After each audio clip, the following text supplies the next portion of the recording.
Does Auburn football have a top 10 offensive line? Well, Zach, I actually just finished crushing some chicken farm, and I am freaking ready to rock and roll. You are Locked On Auburn, your daily podcast on the Auburn Tigers. Part of the Locked On Podcast Network, your team every day. Yes, welcome on into Locked On Auburn, your daily Auburn Tigers podcast. I'm your host, Zac Blackerby, and thank you so much for making Locked On Auburn your first listen every single day. Happy Charlie Tuesday to all those who celebrate, as we are joined by Auburn message board legend Charlie 5. Got a pretty interesting topic to jump into. So Phil Steele, who I think is the GOAT when it comes to the national perspective on college football, and it's tough to know the ins and outs of every team, but he does it better than anyone else. I think he's done it for decades. But in his magazine that has been out, it's available now, he ranks every year the top individual units. So the top quarterback room, the top running back room, the top offensive line room. Charlie. Right. He has Auburn's offensive line as the 10th best offensive line unit in the country or the conference. Yeah, not the SEC, the entire country. Wow. And in fact, he has the only SEC team in front of Auburn is Georgia. He has Georgia at 2, trailing Michigan. He's got Auburn at 10, Arkansas at 12, Alabama at 13, A&M at 14. So interesting. Yeah, it is interesting. It's not if you follow Phil Steele, and I used to get his magazine, and I used to subscribe to like the computer the simulations and all that kind of stuff to help. Which is actually just his brain, by the way. It's not actually a computer; it's just his brain.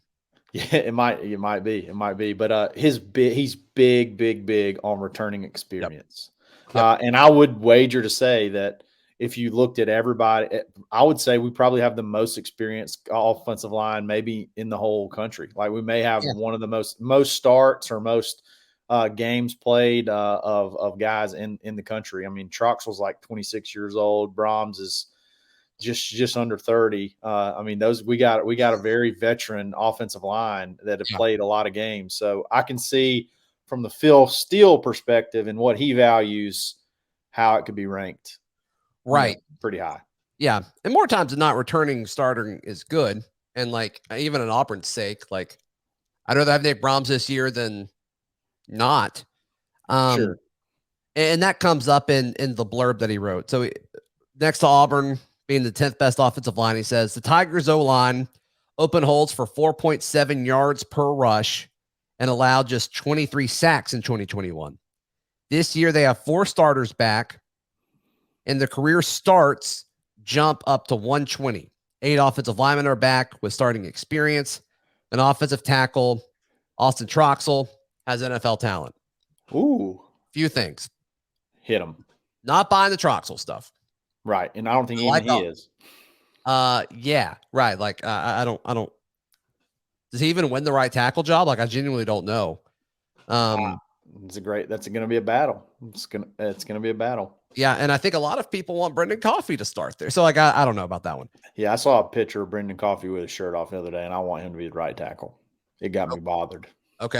He's a big man. Can you describe it in just a few words for us real quick before we move on? Perfect. I don't know. I don't know what the perfect right tackle body. You can drink coffee to wake up, or you can look at coffee to wake up. Am I right or am I right? It works both ways. There we go. 4.7 yards per carry with Tank Bigsby and Jarquez Hunter is not good to me. I don't think that's good enough.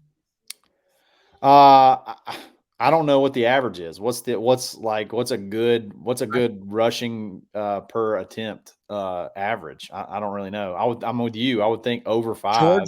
Georgia had 5.2 yards per carry with 16 sacks. Yeah. I mean, I would think with those 2 backs, it should be over 5 yards a carry. Wisconsin at 4.8.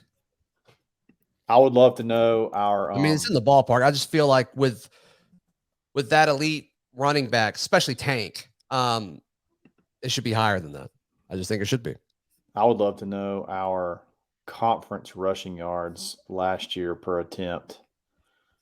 Yeah, and like the stuff for like if you take Jarquez Hunter's like longest run or one of the longest runs in Auburn history away, like it kind of makes you look at the numbers a little bit differently too. So, versus conference, we averaged 3.52 yards a carry. We That's were not ninth in the conference. yeah, that's not good. That's not good. When It's you not have ideal. being Jarquez Hunter, like that doesn't be like, oh yeah, 10th best offensive line in the country there. So that's part of it. The Austin Troxell thing, it's funny because I love Phil Steele. Like I'm not poking holes in his argument here.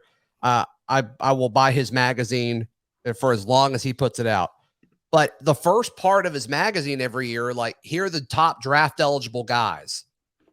And he's calling Austin Troxell an NFL talent, but he's not even like in his draftable tackles. Like he ranks like 50 of them. And so it's like, that's a weird thing to me, a little contradiction there. Yeah. And also we talked about this towards the end of the show yesterday when I had Lindsay on, but he lists Jeremiah Wright as a projected starter at left guard. And he's playing defensive line right now. Yeah, that is sort of a recent development, but I think this was probably written, several months ago, and he was on the offensive line then. And I think maybe if he was still on the offensive line, you might be able to look at him as like a 1B at one of the guards, but maybe, but it was not good enough. They wanted to move him back to the defensive line. So yeah. He's not asked again.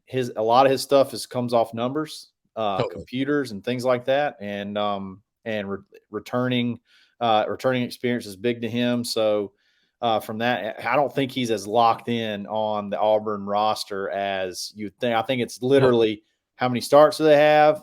How old are they? And look at a few things: sacks allowed, yards per carry, stuff like that. I think that's pretty much. He does toss some stuff though, because he talks to all the coaches like one-on-one, and I think he goes over. Like I think he predicted the Colby Wooden thing when he like started as a redshirt freshman. We're all like, oh, we heard he was doing well, but like he's starting. Oh, okay, cool. Like I think he predicted that. But the third thing is like you already touched on it, but Phil Steele overvalues at times returning talent. Yeah. And it's funny because one of the guys with the most experience is Brandon Council, and he had him as not starting because of the whole because of the Jeremiah Wright situation. So I think that's interesting. So Phil any Steele, more thoughts on Auburn's top 10 offensive line per Phil Steele?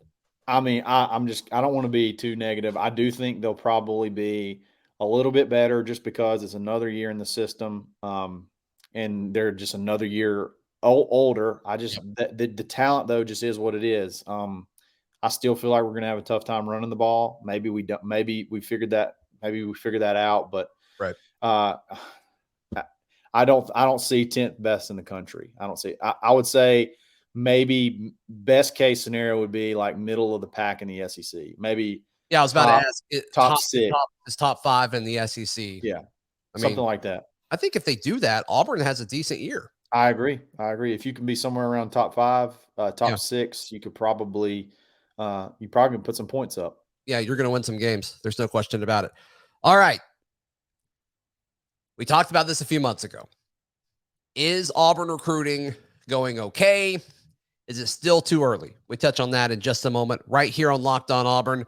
Got to tell you about our friends at BetOnline. BetOnline, they are your number one source for all of your betting needs in sports info. I think last time Charlie 5 and I talked, we talked about them moving the win total for the Tigers from 5.5 to 6. So if you think Auburn will go 6-6 or better, there's no reason not to head over to BetOnline right now. You can do it from your phone.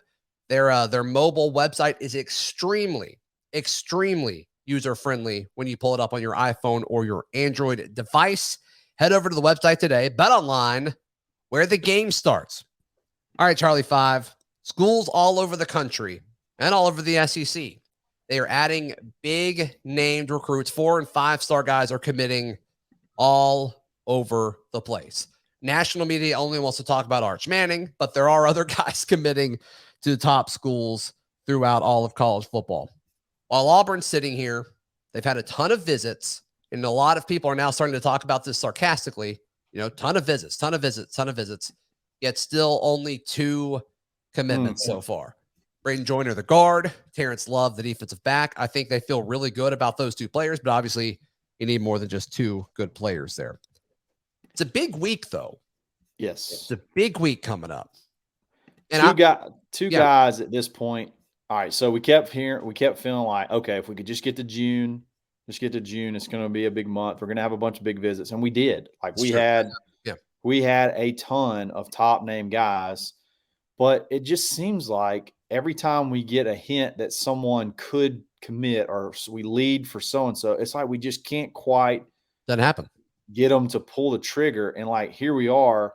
At the very end of June, and we have 2 commitments. Like that is by far, Vanderbilt has more than 2 commitments. Vanderbilt almost has a daggone full class. 2 bodies just in general is worrisome. It's there's no other way to put it. It's worrisome. You're starting to see guys that you may have pegged as second, maybe not your top of your list. Maybe they're like second on your list, starting to commit. We lost an offensive lineman to Michigan State that we possibly were maybe not all the way at the top of the board, but not all the way at the bottom either. Maybe he's that second tier guy, and we felt good about guys above him. Boom, he commits to Michigan State. Now what do you do when your number one is gone? I think we're going to have some good news this weekend. We had a commitment date get pushed up. Jeremiah Cobb was going to commit a little bit later in July, not too much later, maybe like first week or so. That got moved all the way up to Friday. Okay, that's brand new. That's just out. Just got moved all the way up to Friday. Jeremiah Cobb is the best running back in the state of Alabama. He's my favorite member of the 2023 class.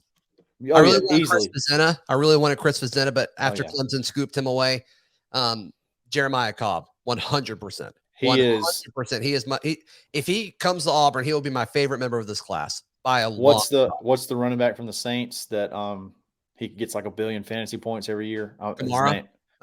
He's Alvin Kamara. He's so good out of the backfield. He can run in between the tackle. He can do everything and dust you. He can dust your butt. Absolutely walk away from you. He can fly. We don't have any. I don't think we have at running back a home run threat like that. And he's a stud. And then I also think Carmelo English is set to commit on Saturday. I think Phoenix City wide receiver. We get a kid out of Phoenix City, and I think we lead for him. He's an elite wide receiver. Yeah. Getting a kid out of Phoenix City is big anytime because for whatever reason we struggle there. So there's 5 guys that we should know within the next week, and I wanted to get your thoughts on that. Yeah. So Jeremiah Cobb, you feel good about Auburn? Yeah, I feel good about Jeremiah Auburn, Cobb. Tennessee, and Clemson. I think for him. Yes. Okay, you feel good about him. Yes. Yeah, so that's on Friday. That's on the 1st. On Saturday, on the 2nd, Carmelo English. You feel good about him? Yes, feel good about him. Okay. Brock Glenn was supposed to announce before the Elite 11. Yeah. And now he's talking about ASAP after the Elite 11. He went up, got that offer from Ohio State, took an official, seemed to really like it. LSU offered a few days ago. He's talking to them now. This one could hurt. I don't. This one could hurt, and all. I don't either. I don't feel good about it either. And this is why it hurts. Is Brock Glenn a program changer? And I don't think the answer is yes. I think he's a talented kid. I think that he could develop into a great quarterback. I don't know that he's a franchise guy that you could. He's not better than Holden Geriner. He's not. But his first name is Auburn.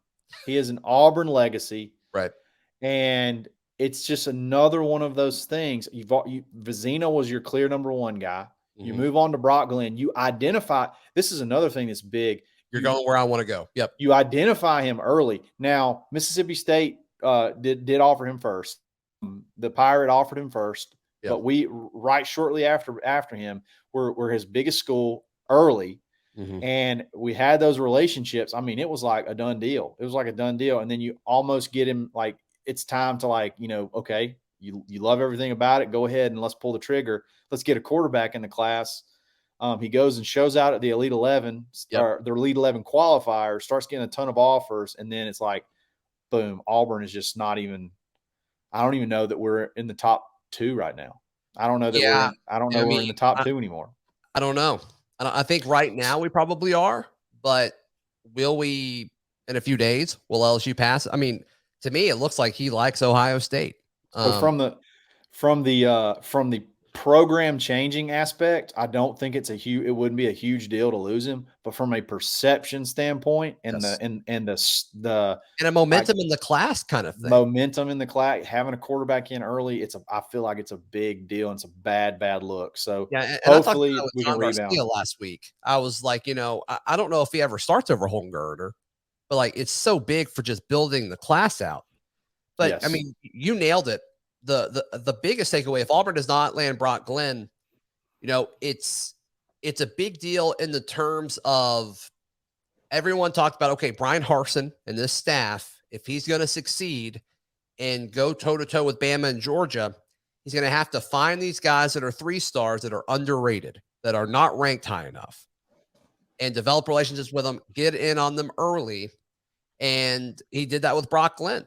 And then he emerged to be an Elite 11 finalist. And then it's like, what was built, the foundation of that relationship must not have been strong enough for him to be interested in folks that called him a week until where he was supposed to announce, then go on an official visit and just be swept off of his feet. Swept off his feet. Exactly. All right. So, do you have anything else on that? I got 2 more guys I want to run by you. No, that's about it. Avery Stewart, the cornerback, he put Auburn in his top 6. He's announcing on the 6th. How do we feel about him? I don't really have a good or bad feeling about him one way or the other. Yeah, the fact that a lot of the Auburn recruiting writers aren't talking about him a lot kind of makes me think that we're not in a good spot there. Yeah, probably not. And then Keldrick Falk, the defensive end / edge, he's announcing on the 5th, and he's been an Auburn lock from the get-go. Yeah, and I don't think we're going to get him. I think he's going to Clemson. That would be terrible. Yeah, I think that's bigger than Glenn. I think that from some of the more distinguished posters on the message boards.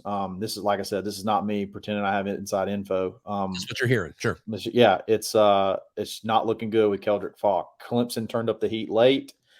He was coming to Auburn. Clemson turned up the heat late, and it looks like we're not going to get Keldrick either, which is a big time loss. Because here's the thing.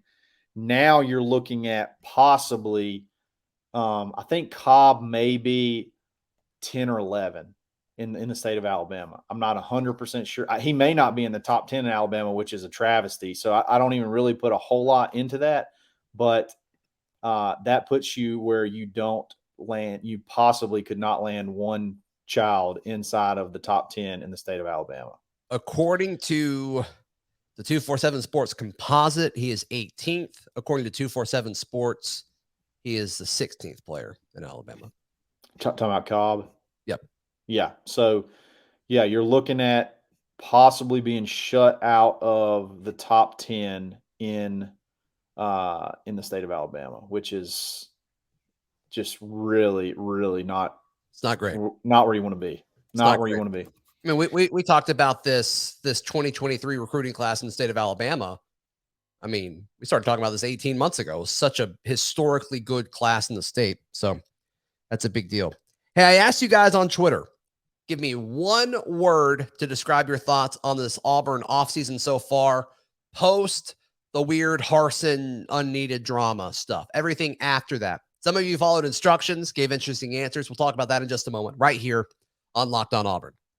I want to encourage you guys to join the Locked On Auburn Discord. Charlie Five's on there a ton. I'm on there a ton. Most of the folks that come on this show on a regular basis are in there chit-chatting with all of you guys, talking recruiting, talking news, baseball, basketball, whatever it may be.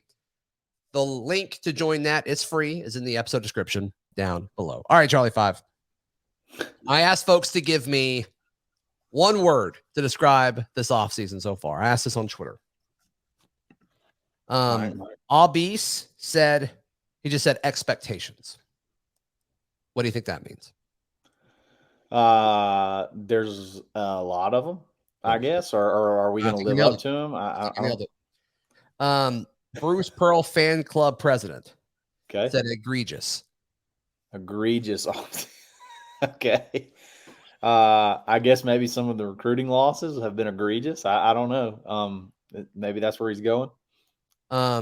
Brett's made up a word for us. Okay. I like that. Recruitless. Ouch. I got to laugh so I don't cry. But here's where we make a turn. Okay. Austin McBarner. McBarner. His name is McBarner. Yeah. He used a hyphen, so I'm cool with it. Yeah. Bought in. Oh, that, and you know what? From the sounds of it, like, forget about recruiting inside that building. I think you're dead on. Solid. I think you're dead on. I think you're dead on that. And like, I'm really not as worried about 2022 because I could talk myself into Auburn winning 7 or 8 games. But it's like, even if they do, it's like, what do you do after that? It's beyond where I have some serious questions. B. Stone says, inspiring. I can see that too.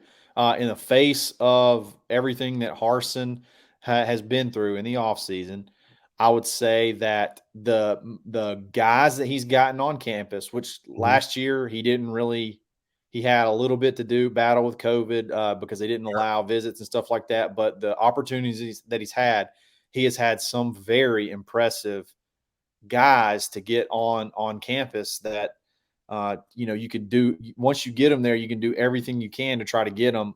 And he really does seem to be bought into the importance of recruiting, and even like with the huge wall of negativity that he was hit with in December and January, like, for him to rally the team, they seem as bought in as they are, and as hard as they're working on the trail. I would say that's a great description. That's a great for Brian Harsin. Inspiring is a very good word. All right. Obby Kong. I love it. Says his one word was rejuvenation. I guess that's same thing. Right? That could be similar. Start over kind of thing. Yeah, I could see that. Yeah. And then Scotty, I just picked Scotty. Several people said this, but they said Jabba, which is Jabba. Greek for just Auburn being Auburn. It's great. Yeah. The Greek translation, right? The Greek text, right? Yeah, I could see some of that too. I mean, there is some Java you could look at. I don't know if I've seen that a whole lot post all of the drama that happened.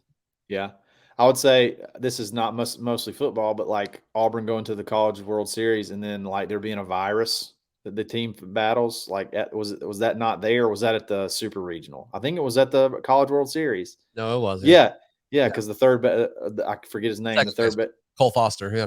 Yeah, he came out of the game like in the first game. So, there's Jabba there. There's some Jabba on the recruiting trail. Yeah, I could see. Sorry, falling from 1 to 3. Is that Jabba? So Jabba. That worked out for him, I think. No, there's no question about it. There's no question about it. You just know Auburn's marketing team had everything ready to rock and roll. It's about like first overall. Oh yeah. We've had first overall in every sport. Like, they were just ready. We were at auburndaily.com. We had some posts ready to rock and roll. So I'm sure Auburn did. But do you have a word? I'm kind of putting you on the spot here. Do you have a word? Yeah. Off-season I'm trying to think of a word that's like, help me out with a word here, where you kind of feel like you're proud, but you feel like you're in a spot where nothing good can happen. What is that? What is a word that like you're I don't know. I can't think of a word for that. Like, I'm proud of what I'm seeing, but I just feel like we're in a spot where so much damage has been done that I don't know how we get out of it without winning like your first 5 to 7 games. Like, it seems like it's, you're 5-0, things change. Right. Possibly. You're probably right. Mine is, patience. Okay. We're just kind of having to wait to see if it's going to work or not. And That's there's really nothing else we can do. I'm trying to be patient too. Like, I understand this as well. It doesn't matter if we would have gotten all those guys in the recruiting class. Like, let's say we would have 10 5-star or 2 It's 5 totally stars. different. It's totally different. No, it's not. No, it's not. Yes, Because it is. it's not, because the results on the field matter this year. The results on the field matter this year. So to an extent, to an extent, like we just said, though. But like we just said, if Auburn goes 8-4 and everyone's like, yes, Brian Harsin figured it out. Yes, here we go. Right. And you have a 40th ranked recruiting class still. That's trouble. That's trouble. But my thing is it's all dependent on the results this year. It's all dependent on results this year. If you win, I think you'll be able to flip some, if you build some momentum on the field, because I think there's guys that really do like Brian Harsin. I think they really do like Auburn. But they're kind of like, I'm not sure. You got to show me. Sure. If they're on that trajectory of 8+ wins, I think it'll hit. But like, it doesn't matter how many kids you have in your class. If you start off 3-2 and or whatever, have an ugly loss somewhere in there in the middle, and the heat gets turned up and the negative recruiting starts, like, it won't matter. It won't matter. So like, I'm like mad on one hand, and then on the other hand, I'm like, I just need to be patient, because recruiting doesn't even really matter right now if we can't start off 4-1 or 5-0 and win, over 7 games, because we're going to go through this whole cycle again of drama, and probably, sign another, weak class comparative to the rest of the SEC. So it's okay that Auburn has 2 members of its class right now? You're okay with that? No, I mean, I'm not. Okay. I'm not legitimately I'm not trying to put words in your mouth or anything. I'm just trying to get where you're coming from. Where I'm coming from is, I would love to have more recruits in the class, but in the back of my mind, I know that it doesn't matter how many we have in our class if we start off 3-2, or we go 6-6. Like, it doesn't matter, because we're going to lose them. Is it over if we start 3-2? Like, if we lose to Penn State and LSU, like, is it done? Like, is the season over if that happens? Like, it just seems like, where's the light at the end of the tunnel if that happens? Oh my gosh. It could be bad. I don't think that's going to happen. I don't either. I think 4-1. I feel really good that we could be 4-1 and really build momentum. Be huge through the first 5 games. If you could come through 5-0, because then you only got to win 3 out of the next 7 to be at 8 wins, and then you're fired up, and then you can probably sneak and flip a few guys that really liked you, that just weren't a little bit unsure. You could close real strong. But no question. Yeah, I mean, if you go 5-0, I don't think Auburn loses to Arkansas and Texas A&M. I think you win one of those at Jordan-Hare. Yeah. I don't think you get swept in Mississippi. There's another one. And then Western Kentucky. You get to 8. There you go. There it is. There's 8 wins. So there it is. So basically, to wrap it all up for me, enjoy this weekend, because I think it's going to be a good weekend. It's a big deal. It's a big deal. But don't get too caught up in, I mean, it's bad. It's bad that we're going to miss Keldrick Falk. It's bad that we're probably going to miss on Auburn, some dude named Auburn. But at the end of the day, wins are what has to come this season to be able to recruit, build, attract kids from the portal. Got to win. So let me piggyback on that. Jeremiah Cobb is worth like 40 recruits. Big time. So, I just think we need to really just wrap up. He is a program changer. I love him. Yeah. I love him. There's 2 things I love, and they have one thing in common. I love corn on the cob, and I love Jeremiah Cobb. That's all I'm going to say about that. How can people find you and hear you, buddy? Absolutely. Find me on Twitter, _Charlie_5, on the Auburn Live, the corner message board, in the Locked On Auburn Discord, and then Monday, Wednesday, Friday on the Dad Bod Golf Live. That is Charlie 5, another Charlie Tuesday in the books. Tomorrow, it's a little War Rapport Wednesday action. You follow me on Twitter at Zac Blackerby. If you aren't subscribed to the Locked On Auburn YouTube page, please click that subscribe button. We're closing in on 5,000 subs, which is crazy and extremely humbling. But please, please, please help us get there. It would mean a ton. Read all of my work at auburndaily.com, and we'll see you tomorrow right here on Locked On Auburn.